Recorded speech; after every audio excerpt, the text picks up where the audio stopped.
ನಮಸ್ಕಾರ. ಕನ್ನಡ ಒನ್ನಿಗೆ ಸ್ವಾಗತ. ನಾನು ನಿಮ್ಮ ಭಾಗ್ಯನಾರಾಯಣ ಬೊಗ್ಗವರಪು. ಈ ಸಂಘಿಗಳ ವಿರುದ್ಧ ಏನಾದರೂ ಕ್ರಮಕ್ಕೆ ಮುಂದಾದರೆ ಅವರ ದ್ವೇಷ ಭಾಷಣ, ಅವರ ಕೃತ್ಯಗಳು, ಇಂಥದ್ದಕ್ಕೆ ಯಾವುದೇ ವಿಚಾರದಲ್ಲಿ ಒಂದು FIR ಹಾಕಿದ ತಕ್ಷಣ ಆ ಸಂಘಿಗಳು ದೋ ಅಂತ ಓಡೋಗಿ ಕೋರ್ಟ್ಗೆ ಹೋಗ್ತಾರೆ. ಕೋರ್ಟಲ್ಲಿ ಕೆಲವೇ ಗಂಟೆಗಳ ಒಳಗೆ ಒಂದು ಮಧ್ಯಂತರ ಆದೇಶ ಬರುತ್ತೆ. ಏನು ಬಲವಂತದ ಕ್ರಮ ಬೇಡ.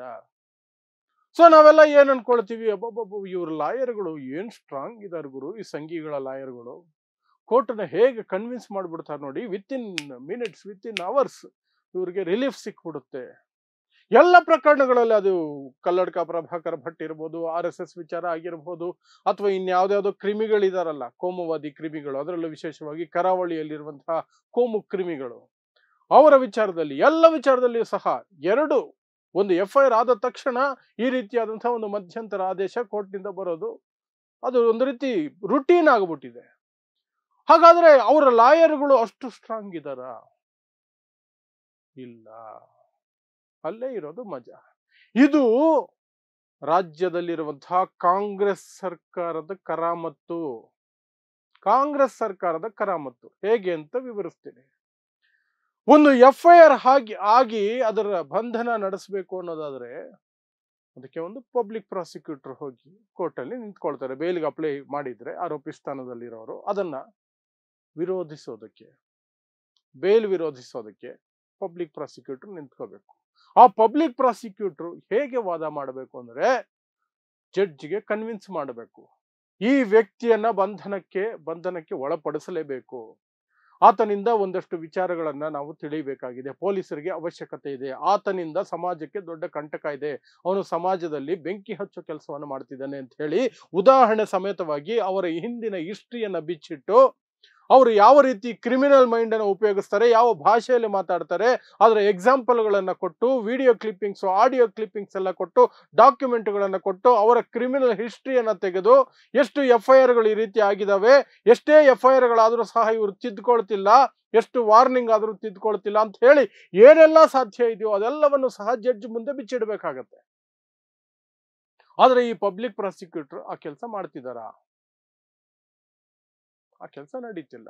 ನಡೆದಿದ್ರೆ ಇಷ್ಟು ಸುಲಭಕ್ಕೆ ಅವ್ರಿಗೆಲ್ಲ ಬೇಲುಗಳು ಸಿಗ್ತಾ ಇರ್ಲಿಲ್ಲ, ಅಥವಾ ಈ ರೀತಿ ಮಧ್ಯಂತರ ಆದೇಶಗಳು ಸಿಗ್ತಾ ಇರ್ಲಿಲ್ಲ. ಬಲವಂತದ ಕ್ರಮ ಬೇಡ ಅಂತ ಅಲ್ಲಿ ಹೋಗಿ ಆರೋಪಿ ಪರ ಇರುವಂತಹ ವಕೀಲರು ಹೇಳ್ತಾರೆ, ಇದೇನಲ್ಲ, ಅವರ ಹೇಳಿಕೆಯನ್ನ ತಿರುಚಲಾಗಿದೆ, ಸರ್ಕಾರ ದುರುದ್ದೇಶದಿಂದ ರಾಜಕೀಯ ದ್ವೇಷಕ್ಕೆ ಇವರ ಮೇಲೆ FIR ಮಾಡಿದೆ, ಹಾಗಾಗಿ ಇವರ ಮೇಲೆ ಯಾವುದೇ ರೀತಿಯಾದಂತಹ ಪೊಲೀಸ್ ಕ್ರಮ ಆಗದಂತೆ ನೀವು ರಕ್ಷಣೆ ಕೊಡಬೇಕು, ಇದೊಂದು ದುರುದ್ದೇಶಪೂರಿತವಾದಂತಹ ದ್ವೇಷದ ಕ್ರಮ ಇದು ಅಂತ ಅವರು ವಾದ ಮಾಡಿದ ತಕ್ಷಣನೇ ಈ ಪಬ್ಲಿಕ್ ಪ್ರಾಸಿಕ್ಯೂಟರ್ ಹೆಚ್ಚೇನು ಮಾತಾಡಲ್ಲ.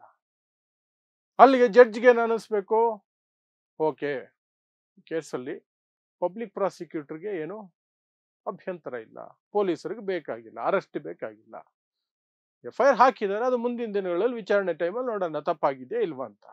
ಓಕೆ, ಬಲವಂತದ ಕ್ರಮ ಬೇಡ ಅಷ್ಟೇ. ಅಲ್ಲಿಗೆ ಹೋಗಿ ನಿಲ್ತಾ ಇದೆ. ಈ ಕರಾಮತ್ತು ನಡೆಸ್ತಾ ಇರುವಂತಹದ್ದು ರಾಜ್ಯ ಸರ್ಕಾರ. ಯಾಕೆಂದ್ರೆ ರಾಜ್ಯ ಸರ್ಕಾರಕ್ಕೆ ಬಂಧಿಸುವಂತಹ ಧೈರ್ಯ ಇಲ್ಲ. ನಾನು ನೇರವಾಗಿ ಹೇಳ್ತಾ ಇದ್ದೀನಿ, ಸಿದ್ದರಾಮಯ್ಯ ಸರ್ಕಾರಕ್ಕೆ ಈ ಕೋಮು ಕ್ರಿಮಿಗಳನ್ನ ಅರೆಸ್ಟ್ ಮಾಡುವಂತಹ ಧೈರ್ಯ ಇಲ್ಲ.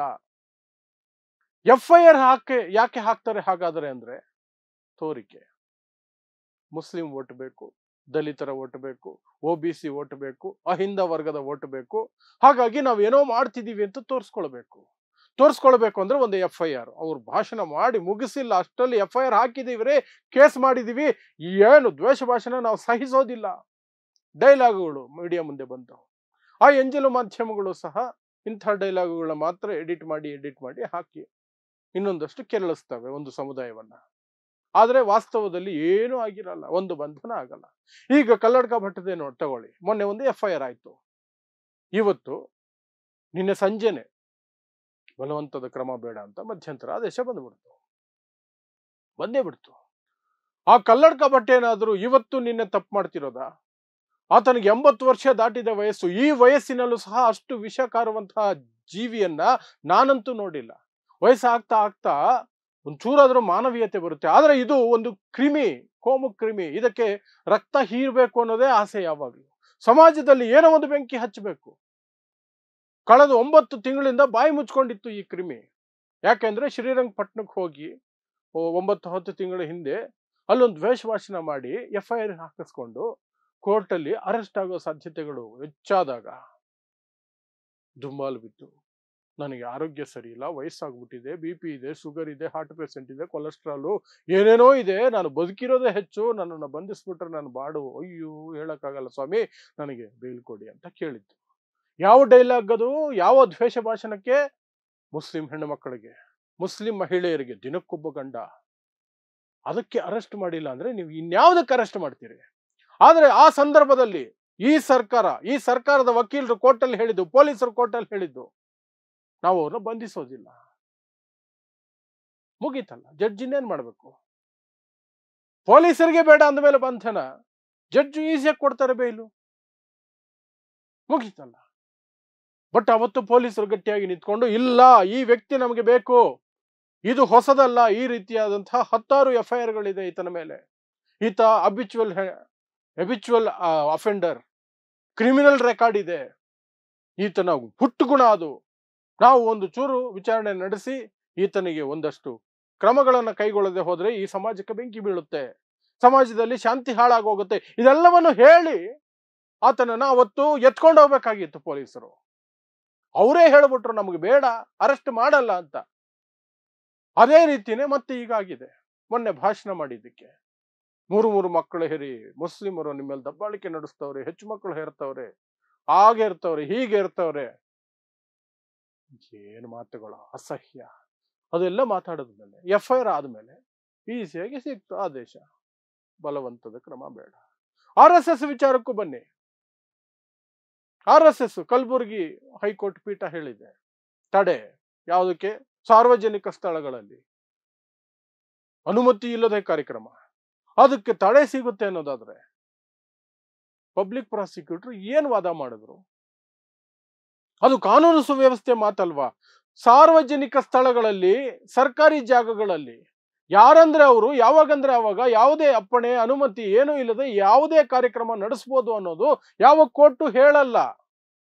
ಬಟ್ ಇವ್ರ ವಾದ ಮಂಡನೆ ಆ ರೀತಿ ಇರುತ್ತೆ, ಅವ್ರ ವಾದ ಮಂಡನೆ ಆ ರೀತಿ ಇರುತ್ತೆ. ಅದು ನಮ್ಮ ಸಾಂವಿಧಾನಿಕ ಹಕ್ಕನ್ನು ಕಸ್ಕೊಳ್ತಿದ್ದಾರೆ. ಸಾರ್ವಜನಿಕ ಜಾಗ ಅಂದ್ರೆ ಅವ್ರು ಪಾರ್ಕಲ್ಲೂ ಸೇರಂಗಿಲ್ಲ ಅಂತೆಲ್ಲ ಹೇಳಿದ್ದಾರೆ ಅನ್ನುವ ರೀತಿಯಲ್ಲಿ ಬಿಂಬಿಸಿರ್ತಾರೆ RSS ಲಾಯರು.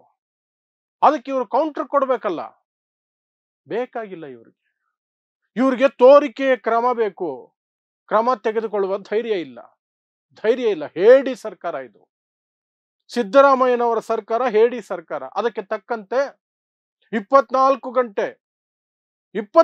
ಗಂಟೆ ದೇವಸ್ಥಾನ, ವ್ರತ, ಇನ್ಯಾವುದೋ ಹೋಮ, ಇಂಥದ್ರಲ್ಲಿ ಮುಳುಗಿರುವಂತಹ ಗೃಹ ಮಂತ್ರಿ ಪರಮೇಶ್ವರ್, ಅವ್ರಿಗಂತೂ ಬೇಕಾಗೇ ಇಲ್ಲ. RSS ವಿರುದ್ಧ ಒಂದು ಕ್ರಮ ಬೇಕಾಗಿಲ್ಲ, ಅವ್ರಿಗೆ ಒಂದು ಕ್ರಮ ಬೇಕಾಗಿಲ್ಲ. ಹಿಂದುತ್ವ ಕ್ರಿಮಿಗಳ ವಿರುದ್ಧ ಯಾವ ಕ್ರಮನೂ ಬೇಕಾಗಿಲ್ಲ. ಡೈಲಾಗ್ ಹೊಡ್ಕೊಂಡು ಓಡಾಡಿದ್ರೆ ಸಾಕು, ಓಟ್ ಬೀಳುತ್ತೆ.